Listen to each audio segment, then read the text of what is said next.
Bonsoir à toutes et à tous et bienvenue en ce mardi 19 mai 2020. Et nous en sommes arrivés au psaume 60 dans le livre Psaume des temps modernes de notre ami pasteur Jean-François Denis.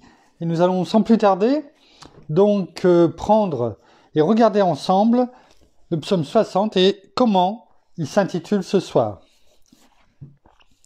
Le titre de ce soir c'est « Soyons sensibles à son silence ». Ce matin, j'ai senti Dieu parler à mon esprit. Suite à cette causerie entre lui et moi, dans le calme et sans aucun bruit. Alors que je priais, il apportait à mon attention cette vérité basée sur ma déclaration. Père, que je sois sensible à ton silence. Comment donc être ou devenir sensible à son silence? Alors que le silence n'est en fait l'inexistence de toute forme de mouvance et d'exubérance. À bien y penser, le silence est une forme d'échange où, sans aucune parole, deux personnes arrivent à se comprendre à travers cette voix inaudible que personne d'autre n'arrive à entendre. Cette dimension de compréhension est seulement accessible par le truchement d'une relation étanche. Aujourd'hui, nous vivons dans un monde rempli de turbulences et nous devons nous rendre à l'évidence que nous en sommes venus à être mal à l'aise en l'absence de toute forme de résonance, car ce silence nous pousse toujours à cette méfiance en rapport avec notre existence. Lorsque nous percevons une interruption dans une conversation, sans trop de réflexion, c'est à ce moment que nous prenons position afin de combler le vide de cette discussion, plutôt que d'apprendre à développer l'écoute affichée par une coupure dans le son. Car ces moments de silence amènent toujours leur lot de remise en question. Le silence de Dieu est sans contredit ce qu'il y a de mieux, car en l'absence de mots, il te protège certainement du monde et de tous ses maux. Dans son silence, il nous parle véritablement. À travers ses sous-entendus, il cause activement. Apprenons simplement à écouter sa voix attentivement. Au-delà de tout ce bruit extérieur, ouvre-lui ce couloir dans ton fort intérieur, car c'est à cet endroit que tu l'entendras assurément. Une écoute active fermera nos oreilles sélectives et ouvrira la porte de nos cœurs là où l'écoute est à son meilleur. Merci Père, merci Seigneur, merci bien-aimé Saint-Esprit encore pour ce poème dont tu as oint pasteur Jean-François il y a sûrement peut-être même bien longtemps, quelques années peut-être, et que ce soir, au travers de la parole, eh bien que nous soit révélé ce que tu veux nous enseigner. Merci. Merci. Deux références nous sont laissées ce soir. Ésaïe 30, verset 15 et Lamentations. Nous n'avons pas trop l'habitude d'aller dans les Lamentations de Jérémie. Lamentations 3, 6. Sans plus tarder, prenons-les. Ésaïe, que l'on connaît bien maintenant. Prophète Ésaïe.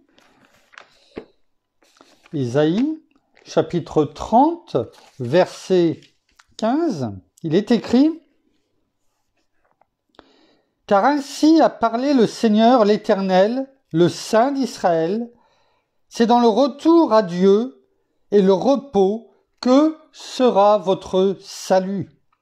C'est dans le calme et la confiance que sera votre force, mais vous ne l'avez pas voulu.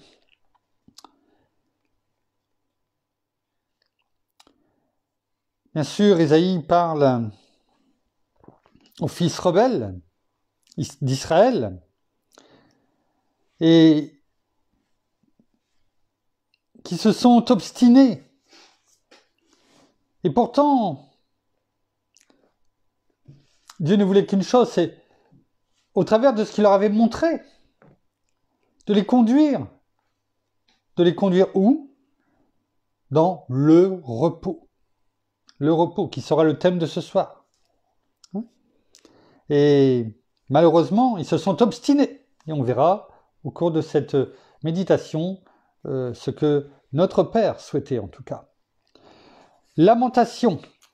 Lamentation 3, verset 26.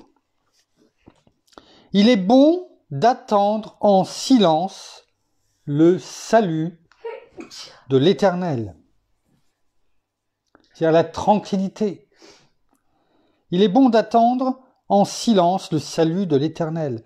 Dans la patience, dans la tranquillité, d'attendre le salut. Le salut divin. Alors, ce repos que le peuple d'Israël aurait dû avoir, bien souvent, c'est également ce repos que nous devons non seulement rechercher, et que bien souvent nous aspirons profondément. Et nous allons voir ce soir, au travers de quelques versets simplement, eh bien que ce repos que nous recherchons quelquefois activement, mais malheureusement nous recherchons un repos tout bonnement humain, alors que notre Père, eh bien nous allons le voir, nous a déjà donné, et au travers ne serait-ce que de ces deux versets que nous venons de voir, eh bien nous a donné déjà des promesses de son repos.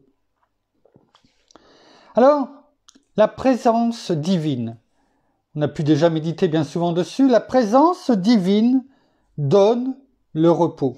Voyons déjà dans Exode, donc ça remonte déjà à bien longtemps, dans Exode, chapitre 33, au verset 14, ce que nous dit la parole. L'Éternel répondit, « Je marcherai moi-même avec toi et je te donnerai du repos. »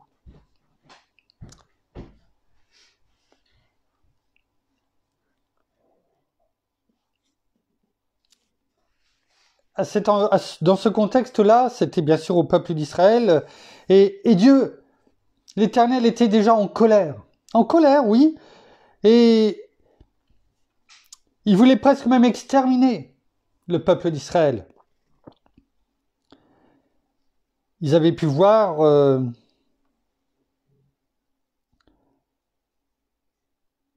beaucoup de choses, déjà beaucoup de miracles de la part de l'Éternel, et pourtant,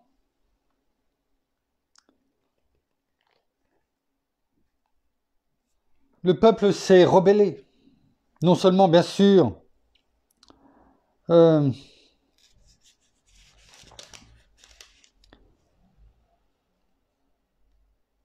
contre Moïse, mais aussi au travers de Moïse, contre Dieu. Et pourtant, quelques chapitres précédents, vous voyez, je ne me rappelle plus exactement, je crois que c'est peut-être 21, je crois. Enfin bon, qu'importe, je dirais, Dieu avait déjà dit, je vais t'envoyer un ange, et qui va te conduire. Où? Vers la terre promise, Canaan. Et il faudra écouter cet ange. On a pu déjà méditer sur cela. Il faudra que tu l'écoutes et que tu fasses ce qu'il te dit. Et malheureusement, le peuple s'est rebellé. Et pourtant, comme toujours dans sa grande bonté, Moïse est venu intercéder en disant à notre Père, à l'Éternel, si tu ne nous conduis pas, ce n'est pas la peine d'avancer. Et donc, l'Éternel a répondu, et il a dit, je marcherai moi-même avec toi et je te donnerai du repos. Notre Père est bon, notre Père est patient, on a pu déjà combien de fois le méditer. Je marcherai devant toi, moi-même avec toi. Et c'est une promesse qu'il a faite au peuple, et il l'a fait. La seule chose, c'est que le peuple a continué à se rebeller. Et là où il voulait l'emmener, dans son repos, eh bien, ça a tardé. Et bien souvent, c'est tout simplement de notre faute, c'est pas Dieu. C'est pas notre Père qui ne veut pas nous amener dans un repos, aussi bien physique qu'un repos spirituel. Mais on murmure. On ne le laisse pas nous conduire comme là, marcher avec nous. Et nous conduire là où il veut nous amener, nous donner du repos. C'est ce qu'il veut. Mais on est rebelle, on murmure, comme le peuple d'Israël, et on ne rentre pas dans le repos qui est pour nous. Tout simplement parce que ces promesses, eh bien, on ne les prend pas. On ne les prend pas. Le psaume 23, qu'on connaît très bien, au verset 2. Il me fait reposer dans de verts pâturages. On a pu déjà le méditer également. Il me fait reposer, c'est-à-dire que la nuit, dans le pâturage, les brebis sont là.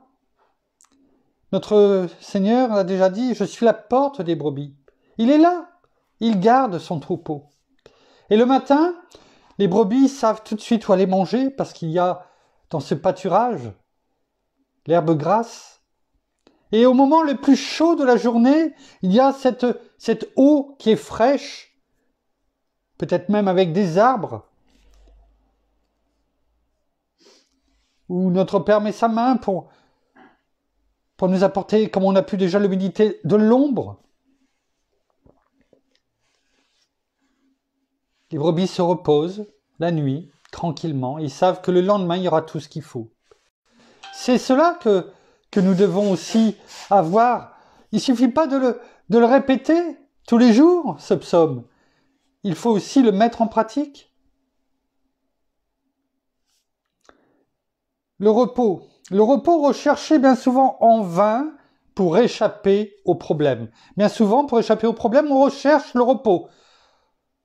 On va se coucher peut-être et on va se dire oh, je vais me reposer, on verra. On verra plus tard. Ouais. Psaume 55. Que nous dit le psaume 55 au verset 7 ? C'est le psalmiste qui pose la question, je dis, qui me donnera des ailes comme à la colombe ? Je m'envolerai et je trouverai une demeure. Le psalmiste, c'est ce qu'il dit. La colombe, c'est l'image aussi de l'innocence.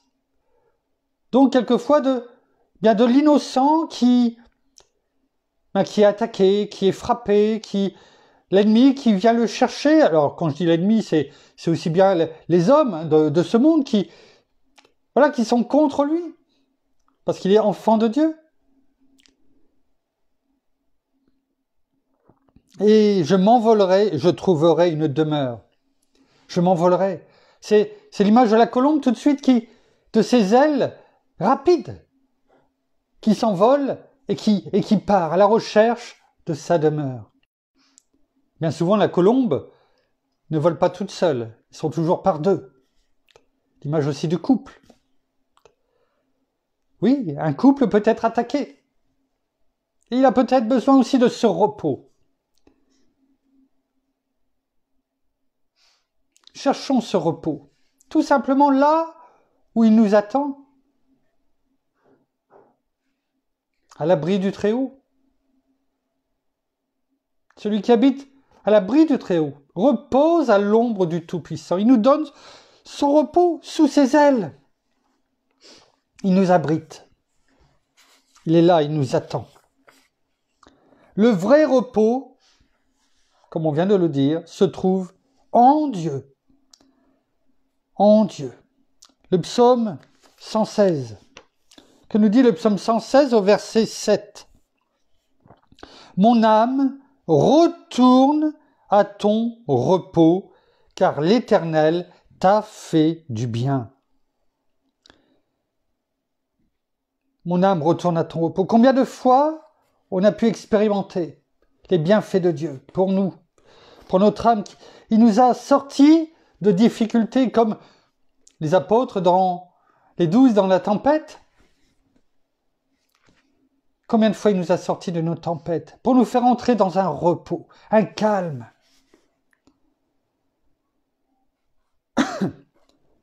Cherchons ce lieu de repos. Ce lieu de repos est en Dieu, dans sa présence. Une tranquillité complète. Comme la joie de notre Seigneur est complète. Rappelez, on a pu le dire dans Jean chapitre 15. Et surtout l'assurance que l'on trouve en Dieu. Cette assurance que l'on trouve en Dieu. Et on pourrait même dire l'abondance. Regardez, mon âme murmure, retourne à ton repos, car l'Éternel t'a fait du bien. Il t'a fait du bien, il t'a apporté cette abondance que tu avais besoin, selon ce dont tu avais besoin.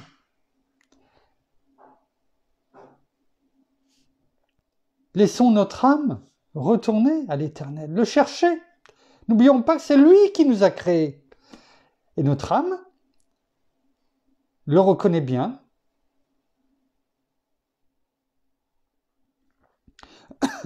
Et si on laisse notre âme chercher sa présence et demeurer en lui, quel repos, quel assurance. Ce repos, bien souvent perdu, on en a un petit peu parlé tout à l'heure, on le voit notamment dans Ésaïe. Ésaïe qui reprend en fait ce que nous avons dit tout à l'heure. Ésaïe 28 au niveau du peuple d'Israël. Ésaïe chapitre 28 au verset 12. Il leur avait dit, voici le repos.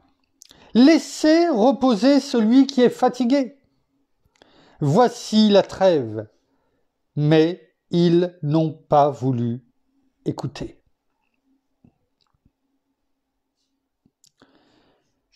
Le peuple d'Israël, on l'a dit tout à l'heure, dans son obstination,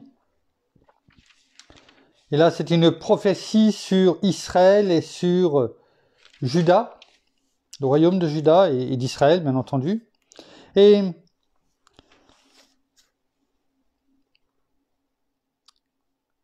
la seule chose que l'Éternel souhaitait, c'était que, effectivement, qu'il respecte la loi divine qui avait été donnée, mais que cette loi divine était bien loin de leur imposer des exigences excessives. En fait, cette loi divine ne visait qu'à assurer leur repos dans la terre bénie, dans la terre promise, la terre bénie de Canaan. Et là où ils devaient en fait laisser entrer dans le repos, parce que c'était ça l'image de Canaan, c'était de rentrer dans la terre promise, ce repos qui leur était promis, où coule le lait et le miel, où il y avait tous les fruits. Oui, certes, il y avait des ennemis, mais que l'Éternel avait dit, je les combattrai pour toi. Je suis l'Éternel des armées. Ils devaient entrer dans ce repos. Mais ils n'ont pas voulu écouter. Ils se sont rebellés, ils se sont obstinés. Alors que l'Éternel, après toutes ces fatigues que le peuple d'Israël avait traversées dans le désert, eh bien, il voulait simplement qu'ils rentrent dans ce repos de la terre promise. mais ils se sont obstinés, ils n'ont pas compris. Ils n'ont pas voulu écouter, comme on a pu le lire dans le psaume 60. Ce silence, cette oreille active. Quelquefois, on peut avoir du silence actif. Un silence actif. Ou une écoute active.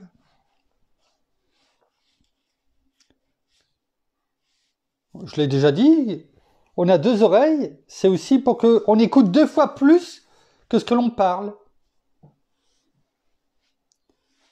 Une écoute active peut nous apprendre beaucoup de choses, comme un silence peut nous apprendre beaucoup de choses.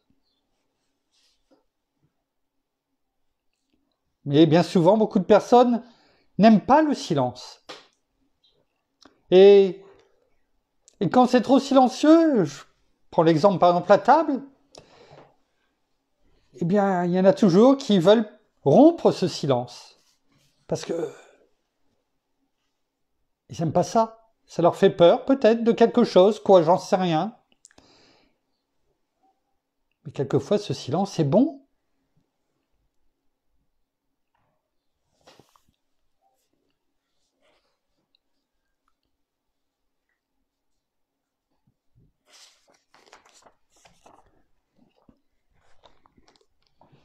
Le repos.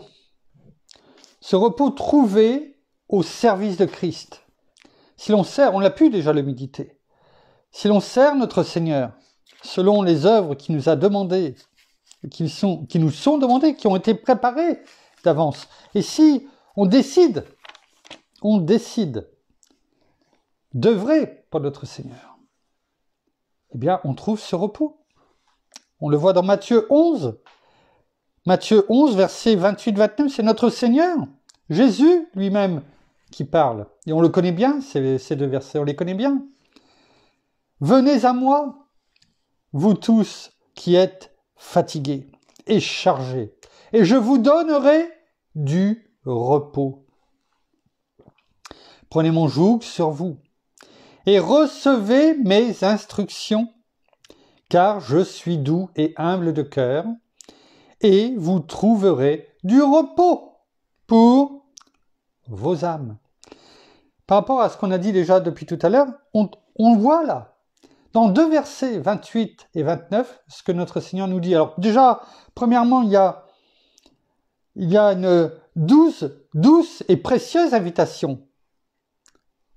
Parce qu'il ne nous heurte pas. Venez à moi, vous tous. C'est pour quiconque, là encore.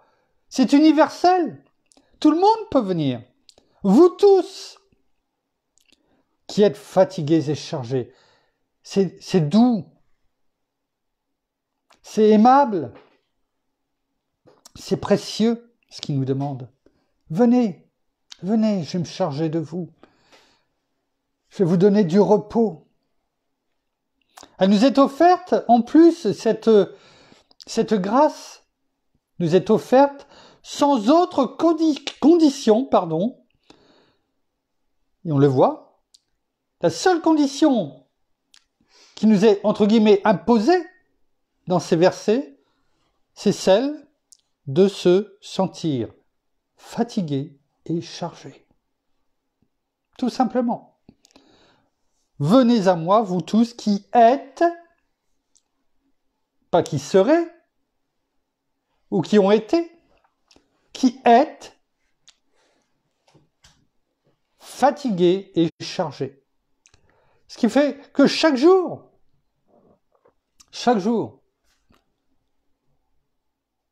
il nous dit, venez, je vais vous donner du repos. Vous avez trouvé du repos pour vos âmes.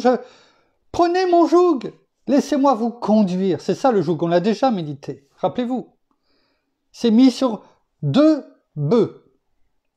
Comme notre Seigneur donne cette image, il prend, souvent c'était un qui avait de la force, qui savait ce qu'il avait à faire, et un jeune bœuf qui lui allait apprendre et se laisser conduire. C'est ça. Il supporte tout sur ses épaules. Et il prend tout ce que nous avons et qui nous fatigue et qui nous charge. Il le prend sur ses épaules et il nous conduit. Il y a juste qu'à le suivre, marcher dans ses pas, à côté de lui. Et il va nous donner du repos. Il le dit, et je vous donnerai du repos. C'est la condition, c'est celle qui est avant, de venir à lui, tout simplement, et de nous laisser conduire. C'est formidable. Simplement nous laisser conduire.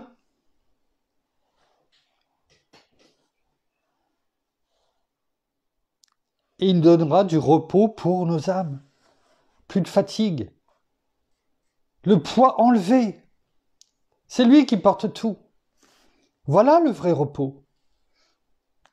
Voilà le vrai repos. Qu'attendons-nous chaque jour, le soir même, avant d'aller se coucher?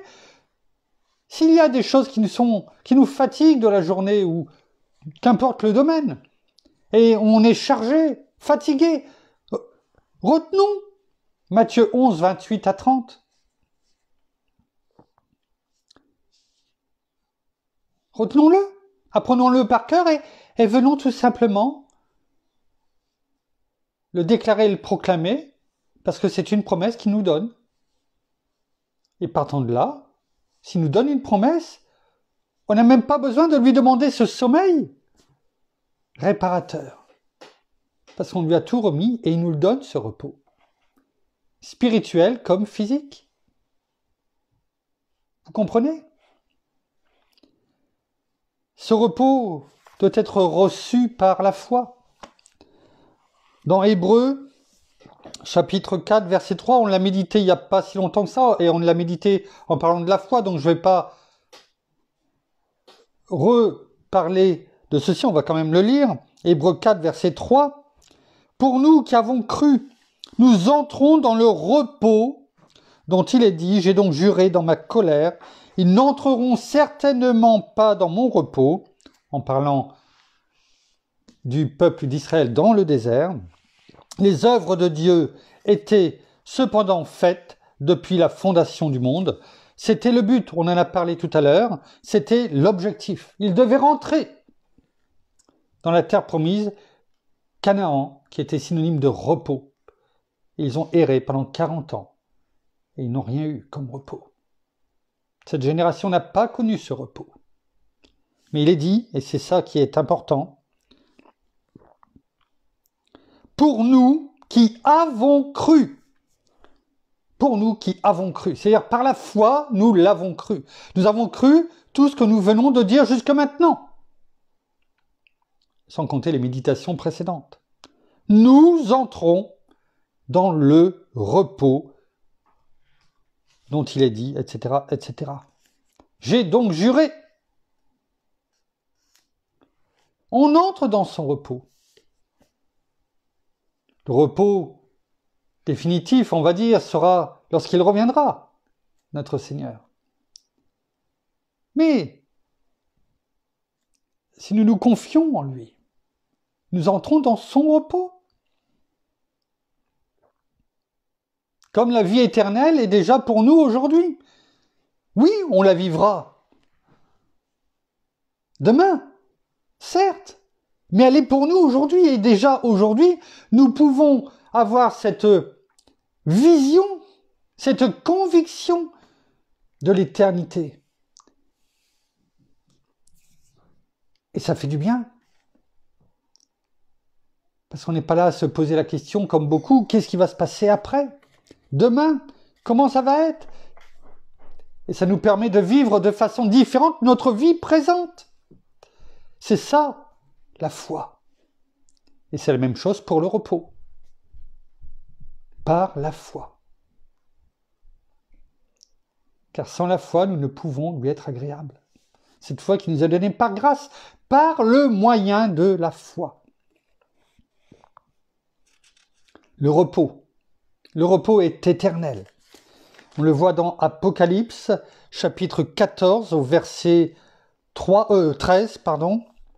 Il est écrit « J'entendis du ciel une voix qui disait « Écris, heureux les morts qui meurent dans le Seigneur dès à présent. Oui, dit l'Esprit, afin qu'ils se reposent de leurs travaux, car leurs œuvres les suivent. 3-4 choses à dire sur ce verset. Premièrement, j'entendis du ciel une voix qui disait, bien sûr c'est l'apôtre Jean qui a écrit l'Apocalypse, et cette voix qu'il entendit, si on regarde quelques versets, quelques chapitres précédemment, c'est sûrement la voix de notre Seigneur qui lui disait, écris, heureux les morts qui meurent dans le Seigneur, dès à présent. Alors là aussi, c'est bon d'avoir cette explication de dire, heureux les morts qui meurent dans le Seigneur dès à présent. C'est pour tous ceux qui meurent et qui sont en Christ. C'est pas ceux qui vont être forcément dans les tribulations ou dans la persécution. Certes, oui, il y a ces frères et sœurs. Mais pas que. C'est aussi ceux qui meurent aujourd'hui et qui ont cette foi en Christ, qui ont notre Seigneur en eux, qui sont des enfants de Dieu. C'est aussi, et qui meurent dans le repos, sans forcément la tribulation, etc. Hein? C'est pas simplement que ceux qui sont persécutés. Vous comprenez? Et quand il est dit « Heureux les morts qui meurent dans le Seigneur dès à présent », c'est pas ceux qui meurent aujourd'hui dans les difficultés, etc. Le « dès à présent », c'est « heureux dès à présent ». C'est pas dans ceux qui meurent, c'est heureux dès à présent. C'est-à-dire dès aujourd'hui, dès maintenant. C'est pas ceux qui seront dans l'Apocalypse et qui vont mourir. Non. C'est aussi aujourd'hui ceux-là qui rejoignent la cité céleste, eh bien, ils sont heureux. Pourquoi? Parce que dès à présent, ils peuvent contempler notre Seigneur. Ils sont avec lui. Dans sa joie, dans sa paix, au paradis, avec lui, en sa présence. C'est ça que ça veut dire. Ne cherchons pas à tourner et en disant « Ah oui, ce sera ceux qui seront lorsqu'on vivra l'Apocalypse. » Non. C'est tous ceux qui s'endorment en Christ. Aujourd'hui, heureux, c'est une béatitude, c'est aussi pour chacun d'entre nous lorsque nous nous endormirons parce que nous savons que nous ne faisons que déménager et que nous sommes en Christ notre Seigneur. Oui, dit l'Esprit. C'est important, c'est 3 mots, mais cela nous apporte cette certitude. L'Esprit nous dit, oui, c'est cela. C'est cela qui arrive. Oui, dit l'Esprit, afin qu'ils se reposent. Il insiste. L'Esprit insiste. C'est bien, c'est beau. Afin qu'ils se reposent de leurs travaux, car leurs œuvres les suivent. Alors, travaux, ce mot, en grec, signifie fatigue, leur peine. Voilà, ceux qui ont œuvré, peut-être dans l'évangélisation, enfin qui ont œuvré pour Christ, qui ont fait les œuvres préparées d'avance pour eux, et qui ont œuvré dans ce que Dieu leur avait préparé d'avance. C'est ça les travaux. Les fatigues, les peines, peut-être, que Dieu avait préparé d'avance afin qu'on les pratique. Et oui, dit l'Esprit. À ce moment-là, ils rentrent dans mon repos parce qu'ils ont fait ce que je leur avais demandé. Ce ne sont pas des bonnes personnes parce qu'elles ont fait des bonnes œuvres humaines. Vous voyez la différence? Alors, entrons dans son repos aujourd'hui, maintenant. Ce n'est pas la peine de le chercher ailleurs. Simplement, mettons, comme toujours, en pratique la parole, comme toujours, recevons comme promesse ce que la parole nous dit, et en les recevant, et en les déclarant, et en les proclamant, notamment Matthieu 11, versets 28 à 30, eh bien, ayons ce repos, aussi bien physique que spirituel, en Christ notre Seigneur. Merci Père, merci Seigneur, merci bien-aimé Saint-Esprit pour ce que tu... C'est le pollen et les allergies, mais au nom de Jésus, il n'y en a plus. Merci Père, merci Seigneur, merci bien-aimé Saint-Esprit. Nous terminons par la prière. Ah, merci Seigneur encore pour ta présence ce soir. Merci encore de tout ce que tu fais pour chacun d'entre nous. Merci pour tes bénédictions. Mais nous voulons aussi te remercier encore aujourd'hui, Père, pour ce repos que tu nous donnes. Parce que nous cherchons vainement dans le monde, toute personne dans le monde actuel cherche du repos. Dans les magazines, dans les voyages, dans les différentes choses. Nous voulons tous du repos. Mais nous savons en tant qu'enfants de Dieu, Père, que le repos, il est en toi. Et c'est avec toi que nous aurons ce repos. Alors merci, Père, de ce repos, de cette paix que tu nous donnes. Parce que c'est en venant à toi que nous l'avons. Alors merci pour tout cela. Merci encore pour ta bonté. Merci encore pour ta miséricorde. Merci pour tout ce que tu fais pour chacun d'entre nous. Oui, merci parce que tu es là, devant nous, tu es avec nous et tu combats pour nous dans tout ce que nous rencontrons comme difficulté. Alors comme nous l'avons entendu tout à l'heure, bien même s'il y a des choses qui nous chargent dans la journée, qui sont pesantes, eh bien venons à toi. Non seulement le matin, si nous savons que nous avons des choses qui vont être compliquées, difficiles, sachons te les remettre. Mais sachons aussi venir le soir à toi et nous décharger de tout ce fardeau, de toutes ces choses que nous avons pu vivre dans la journée, que ce soit au travail, que ce soit dans nos relations, dans nos familles, dans notre couple peut-être, je ne sais pas. Mais sachons venir à toi, afin vraiment de trouver la paix, le repos, le calme et la tranquillité auprès de toi, parce que nous savons qu'à la véritable paix, elle est avec toi. Alors, soyez tous abondamment bénis. Merci encore pour tout, Père. Merci encore pour ce moment de partage. Merci encore de nous montrer, de nous révéler encore ta parole. Merci, Père. Je te bénis. Béni sois-tu aussi, Seigneur. Béni aussi sois-tu, bien-aimé Saint-Esprit. Amen. S'il te plaît. Voilà.